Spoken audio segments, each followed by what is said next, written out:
नमस्कार. आपल्या सगळ्यांचे महाराष्ट्र सोशल न्यूज चॅनलमध्ये हार्दिक स्वागत. चला वळूयात एका नवीन बातमीकडे. आजची बातमी. धुळे शहरात प्लॉट आणि जमिनीच्या व्यवहारातून तब्बल 32,500,000 रुपयांची फसवणूक झाल्याचे 2 प्रकार समोर आले आहेत.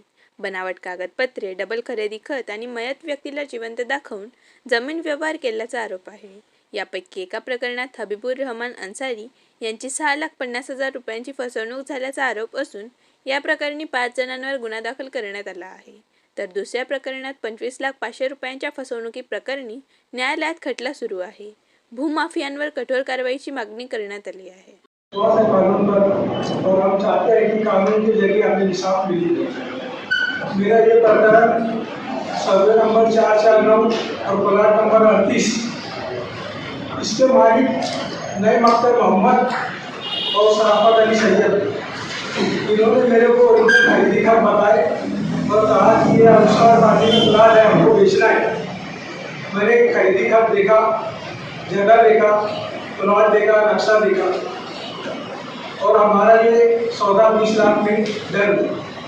उन्होंने कहा कि हमारे पार्टनर नदीम अब्दुल हफीज अंसारी ये पूरे प्लाट का व्यवहार करके देंगे। नदीम अब्दुल हफीज अंसारी इन्होंने मेरी दुकान पर आए और प्लाट के बारे में सब कुछ तय होने के बाद उन्होंने एक बार 3.5 लाख रुपये लेकर गया मुझसे और एक बार 3 लाख रुपये लेकर गए। फिर एक बार जुम्मे के रोज आए, उन्होंने खरीदी खत लेकर आए मेरे पास और कहा कि मैंने खरीदी खत के डॉक्यूमेंट तैयार कर लिए है, अपने को खरीदी करना है और खरीदी खत को जो खर्चा है 50,000 रुपये दे दो। मैंने देखा पड़ा वो खरीदी खत, उस पर आबिद लतीफ़ अंसारी की सिग्नेचर थी। फिर नदीम ने मेरे सामने सिग्नेचर किया उसके ऊपर, फिर मैंने भी उसके ऊपर सिग्नेचर किया और नदीम को 50,000 रुपये दिया उसको खरीदी खत का जो उसने दिया। फिर कुछ दिन हो गए, मैं नदीम को फ़ोन किया कि भाई जो 13,50,000 रुपया है वो मेरे पास जमा हो गए, अपने को खरीदी करना है। तो नदीम मुझे बोला कि बोला अभी सर्वर डाउन है, कुछ दिन बाद अपन खरीदी आपने जाके खरीदी कर लेंगे। बोला ठीक है। फिर कुछ दिन हुआ नदीम का मोबाइल स्विच ऑफ आने लगा। फिर मैं नईम अख्तर को मिला तो मेरे को मालूम पड़ा नदीम बम्बई गया है तो आएगा तो खरीदी कर लेंगे। बोला ठीक है, अच्छी बात है। फिर नदीम कुछ आया नहीं। फिर जब मेरी उससे मुलाकात हुई तो मैं बोला चल खरीदी कर, तो बोले हाँ अपन खरीदी कर लेंगे। फिर इसी बीच मेरे को मालूम पड़ा मेरा दोस्त हाजी कासिम दूध वाले, इनसे हमारी ऐसी बातचीत होती रहती। मैं उनको बोला हाजी कासिम दूध वाले, बोला हाजी साहब मैं प्लाट ले रहा हूँ इसका कॉलोनी में, प्लाट नंबर 38 है, सर्वे नंबर 449। तो हाजी साहब बिचक गए।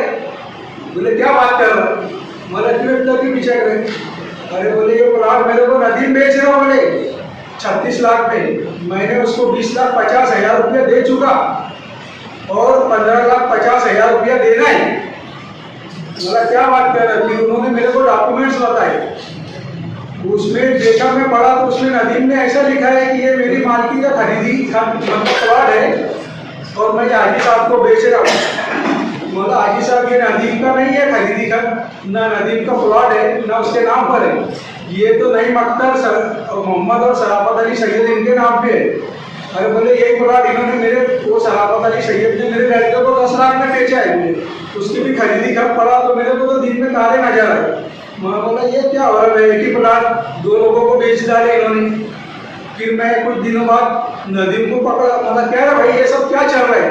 हाँ तुम एक ही प्लाट 2 लोगों को बेच रहे। बोला मेरे से भी 6.5 लाख रुपए ले लिए और हाजी कासिम दूध वाले से भी तुमने पैसे ले लिए, मैंने वो डॉक्यूमेंट्स देखे पढ़े।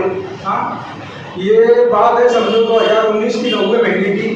मैंने फिर वो हाजी साहब से डॉक्यूमेंट की जेराक्स ले लिया, करार जेराक्स भी ले लिया।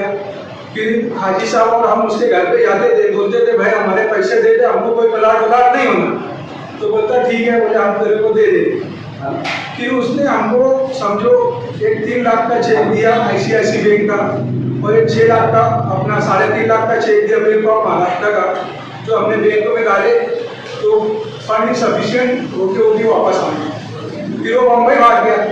फिर हमने उसको पकड़े, मतलब क्या है भाई पैसे देने का है कि नहीं, कि हमने केस करना था ऊपर। तो मेरे को धमकी देने लगा, फोन किया तो बोले जा, बोले तेरे को 2 मिनट में मैं टपका दूंगा। बोला अच्छी बात है भाई, तेरे पास सब दादा लोग हैं, पैसे का पवार है, मंत्री संतरी से तेरे ताल्लुकात है, तू सबको पैसे बांटते रहता है, ये बात भी सही है। मला तू कर सकता, मला हम तो आम आदमी है, मतलब हम तो कानून का सहारा लेंगे, हमको कानून पर विश्वास है। फिर मैंने आज अपना चालीसगांव पुलिस स्टेशन में कंप्लेंट दिया। फिर उस कंप्लेंट के आधार पर मैं अपने आनंद एसपी साहब से 2-3 बार मुलाकात किया, उन्होंने मेरी मदद की थी। उन्होंने चालीसगांव पुलिस स्टेशन में पवार साहब को फोन किया और पवार साहब ने फिर FIR दाखिल की। और अभी ये केस संदीप खारे सर के हाथ में है, जो बड़ी मेहनत से इसको देख रहे हैं। हम एसपी साहब और पवार साहब और संदीप खारे साहब और जो चालीसगांव को पूरा स्टाफ और उनका शुक्रिया अदा करते हैं जो हमें कॉपरेट कर रहे हैं। इसी तरह गट नंबर 404 2 पैकी 1 ये प्लाट सरदार हॉल के बाजू में है, सौगुड़ी रोड पे।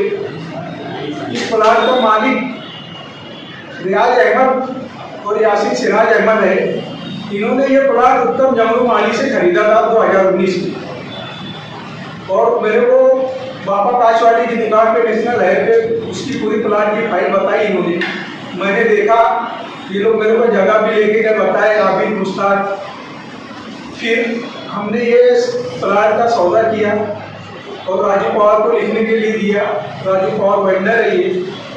और उसको मैंने फिर 1,50,500 रुपया स्टैम्प ड्यूटी के लिए दिया और उसने स्टैम्प ड्यूटी की पावती बनाया और वो खरीदी का रजिस्टर ऑफिस में गया।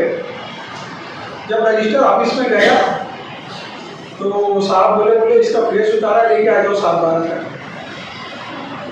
तो बोले हम लेके आ जाते। 7/12 का उतारा का नाम फ्रेश सुनते से ही उनके सबके रंग उड़ गए। बोले साहब कर लो ना, बोले क्या अपन कर लेंगे। बोला नहीं कर लेंगे नहीं, साहब बोल रहे 7/12 का फ्रेश उतारा होगा तो 7/12 का फ्रेश उतारा होगा, कर लेंगे का कोई सवाल ही नहीं। फिर बोले ठीक है, बोले आप लोग लेके आए। फिर मैं और राजू पवार बैठे। फिर कुछ देर बाद राजू पवार भी चले गया। मैं 6 बजे तक ऑफिस में बैठा। फिर ऑफिस वाले बोले भैया बोले 6 बजे, बोले हमको ऑफिस बंद करना है। फिर वो ऑफिस बंद करने लगे। मैं घर से चले गया, इनको सबको फ़ोन कर रहा हूँ तो कोई फ़ोन उठाने को तैयार नहीं। फिर मैं और दूसरे जो हमारे दोस्त रहेगा भाई प्लाट का लेन देन का करते उनसे पूछा, मैंने यार भाई ऐसा ऐसा मसला है, गट नंबर 404 अपने 2 पैकी के प्लाट में खरीद रहा, मैंने 23,50,000 रुपया दे चुका है नदीम अब्दुल हफीज अंसारी को, जिसके मालिक रियाज अहमद और यासिन है। तो बोले अरे बोले तू तो फंस गया। बोले अरे बोला कैसा फंस गया। बोले ये प्लाट उत्तम जमरू माली का है, बोले जो 21/06/2013 को मार चुका है। बोले बोला तो मेरे को देखो एकदम शौक लगा। फिर मैं म्यूनसिपालिटी में गया, 21/06/2013 का उत्तम जमरू माली का मुद्दा दाखिला निकाला और फिर खरीदी खत पढ़ा। खरीदी खत पढ़ के मैं एकदम हैरान रह गया। खरीदी खत में लिखा है कि उत्तम जमरू माली जो 2013 में उनका इंतकाल हो गया है, वो 2019 में रजिस्टर ऑफिस में आए, खरीदी किया, इनको खरीदी खत करके कंप्लीट किया। इन्होंने जो यासिन है IDBI बैंक के साथ भूलिया का चेक दिया, जिसका चेक नंबर है 42291340, जो 26/06/2019 को उत्तम जमरू माली के अकाउंट में दिया। और उत्तम जमरू माली ने वो उसके अकाउंट से 5 लाख रुपये का अमाउंट निकाला। इसी तरह यासिन सिराज अहमद ने भी बैंक ऑफ महाराष्ट्र की शाखा का चेक दिया, जो चेक नंबर है 022886, तारीख है 26/04/2019। ये भी उत्तम जमरू माली के अकाउंट में गया। और उत्तम जमरू माली साहब जो 21/06/2013 को जिनका इंतकाल हो गया है, उन्होंने अपने अकाउंट से ये पैसे निकाले। मैंने तो सुना था कि भाई मरे हुए इंसान आज तक इंसान के अंदर आते और बोलते। मैं पहली बार देखा कि भाई कोई मरा हुआ इंसान रजिस्टर ऑफिस में जाके खरीदी करके दे रहा है। मेरी प्रशासन से, महाराष्ट्र सरकार से और चंद्रशेखर बावनकुळे साहब से हाथ जोड़कर नम्र विनंती है कि ये जो दुनिया में डुप्लीकेट प्लाट का रेट तो चल रहा है, आप उसकी एकदम डिटेल से तहकीक करें। और ऐसे बहुत सारे फ्रॉड प्लाट की आपको कंप्लेंट मिलेगी और बहुत सारे लोग हैं जो कंप्लेंट डर के मारे नहीं देते हैं नदीम से कि भाई ये हमारे हाथ को तोड़ा देगा, इसके गुंडों से हमको मरवा देगा। जैसा कि उसने मेरे को धमकी दिया था कि तेरे को 2 मिनट में टपका दूंगा। सर जैसा कि मैं यहाँ पर मेरे 4 बच्चे 4 लड़की है, एक लड़का है, इनके साथ मैं हजारपुरी में रहता हूँ। मैं सुना तो मेरे होश हवास हो गए, मेरे को नींद नहीं आती, मैं एकदम परेशान हो गया कि ये नदीम तो पैसे वाला है, उसके ऊपर पॉलिटिकल सपोर्ट भी है, गुंडे मौली सब है। अगर इसने कल को अपने को मार डाला तो अपने बच्चों का क्या होगा, बाल बच्चों का। इस टेंशन में फिर मैंने पुलिस की मदद का सहारा लिया, कंप्लेन किया। फिर मैं एसपी साहब और पवार साहब और संदीप आर्य साहब से रिक्वेस्ट करूँगा कि ये केस की जल्द से जल्द इंक्वायरी करें और जो आरोपी बाहर घूम रहे हैं इनको अटक करें, और हमारे जैसे जो लोग हैं इनकी जान को जो खतरा है उनको आप सुरक्षा और उनकी हिफाजत के लिए कोशिश करें। मैं फिर महाराष्ट्र सरकार से एक बार अपील करूंगा कि आप ये जो डुप्लीकेट प्लाट की सब खरीदी हुई है उसकी सीरियसली जांच करें और जो आरोपी है उनको अपने अंजाम तक पहुंचाए और कानून की बालादस्ती कायम रहे। बस मेरा इतना ही कहना है। बातमी आवडल्यास चॅनलला लाईक व सबस्क्राईब करा व दररोज अशा नवनवीन बातम्या पाहण्यासाठी चॅनलला फॉलो करा. धन्यवाद.